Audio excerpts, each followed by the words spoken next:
Hello everybody, welcome to a new gameplay video for a new mech that's been added with the Civil War update. As you can see, this is the Annihilator, or the Annihilator.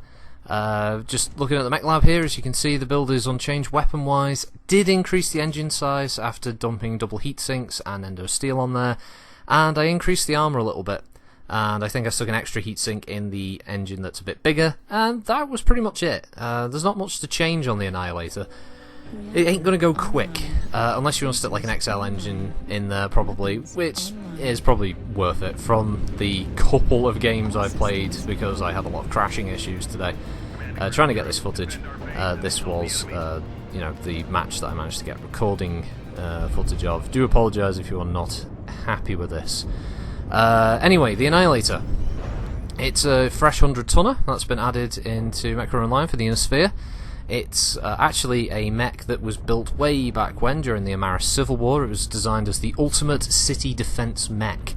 The reason for this is it don't go fast. Its normal top speed is 32 kph, roughly the same, if not a little faster, a little slower than urban mech standard. As such, it wasn't really built to go anywhere quick. It was just built to hold a key location within an urban centre and tear anything apart that got in front of it. 4 LB-10s will do that to pretty much any opponent, and it had 4 medium pulse lasers for backup should it run out of ammunition. That side, its speed means it doesn't really work all that well out in open terrain, and in tabletop you would be very remiss to take an Annihilator into that kind of environment unless you had some kind of defensive strategy in mind. It was never a mech that went on the attack, let's put it that way.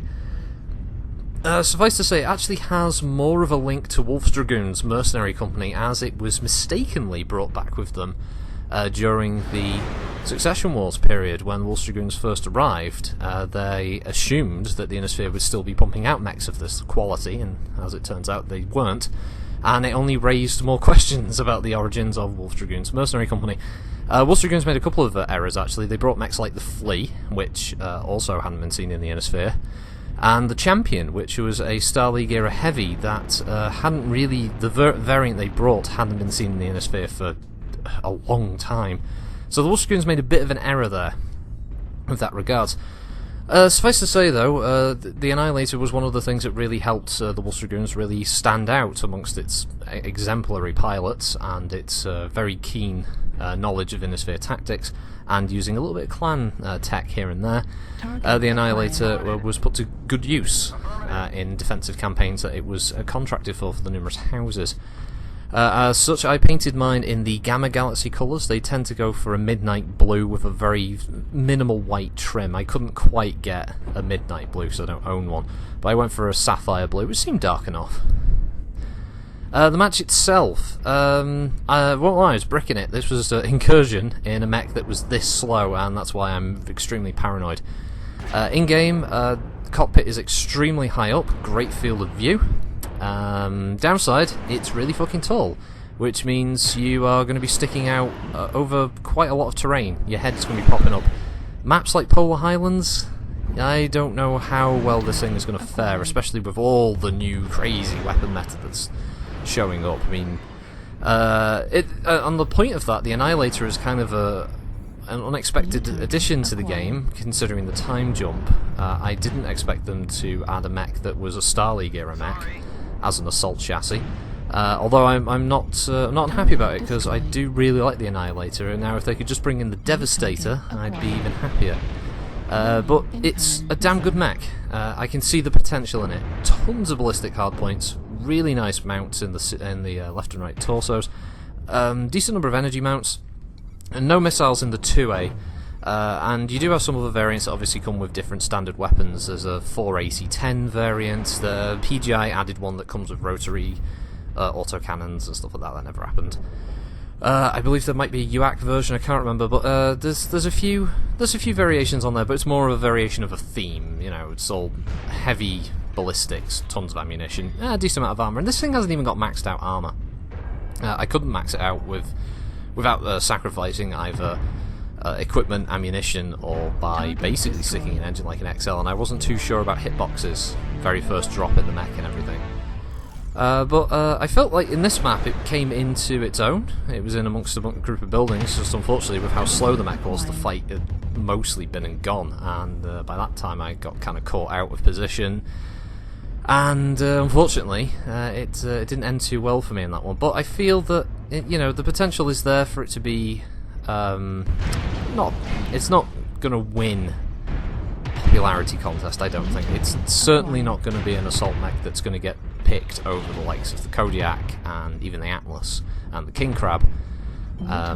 Do feel it's going to be fun for some of the sickly powerful builds. It wouldn't surprise me if there's already heavy Gauss variants charging around, or ones that are tanking boating multiple light Gauss, whatever. Or just troll builds with loads of machine guns, or that kind of craziness. But personally, really like it. Looks great. Animations are sweet. Cockpit looks really good. Keep an eye out for the low slung arms, for the ballistics and energy hardpoints. They do end up being a bit of trouble, but outside of that, I do really like the mech, and I'll be looking forward to playing it a lot more going forward, actually, and seeing how I do with all of this Star League era tech against all of the Civil War era tech, as we have to refer to it now. So there you go, I'm dead. The rest of it is just the rest of the team getting mullered, and I had to make a sharp edit because, lo and behold, I had to hover there looking at a base that we had to wait for the enemy team to attack just to win the round. So thanks very much for watching this. Again, apologies for the quality of the match. Obviously there will be chassis variant videos. Hopefully I can improve on the score there, and there'll be some gameplay, there'll be stream. I'll probably play these things at the stream and all that on the Fridays. So yeah, just have a good one, everybody. Thanks for watching, and I'll see you next time. Crystal Rocket signing out.